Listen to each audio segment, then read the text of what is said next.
Okay, I am on North Street opposite Baldwin School, and this house is the house that Taft School plans to tear down so that they can build a new home for a faculty member.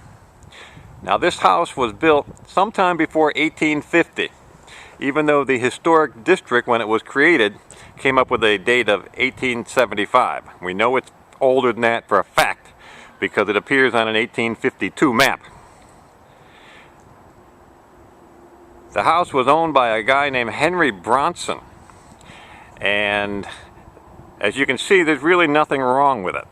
But Taft is complaining that it's in terrible condition, which is sort of hypocritical considering they go around telling us what great care they take of our old houses, and yet this one, which they've owned for 42 years, apparently is falling apart. They are, of course, exaggerating, and they're just trying to make their point that this house should be torn down. And of course, we don't think it should. It's been part of this landscape on this beautiful street for a long time, 160 plus years. And it was here before the Evergreen Cemetery was created down the road there in 1854. It was here before a little two-room schoolhouse was built on the site of Baldwin School in 1852. It was also here when a later school, an 8-room center school as they called it, burned to the ground in 1906.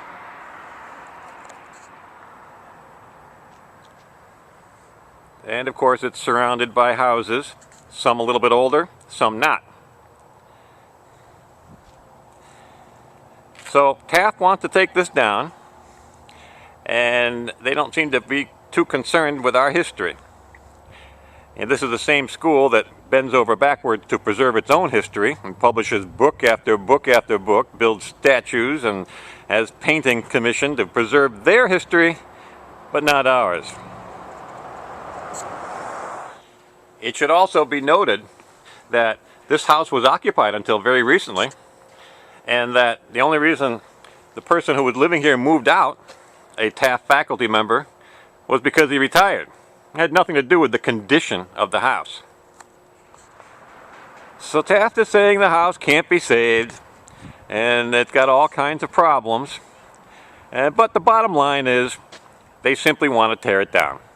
They want to build a big, luxurious home for one of their faculty members. They have their heart set on it, and in fact, they were so sure they wouldn't run into any opposition, they drew up all the plans before they got any approval from anybody. But the town historian, John Pillis, let the whole thing slide through, and the Historic District Committee, they had absolutely no objection, and yet that's what the Historic District was created for, was to save houses like this. So we've got a lot of people not doing their jobs, and we've got Taft School with their deep pockets, with all sorts of influence, and people treat the school like a rock star, and it's going to be a battle.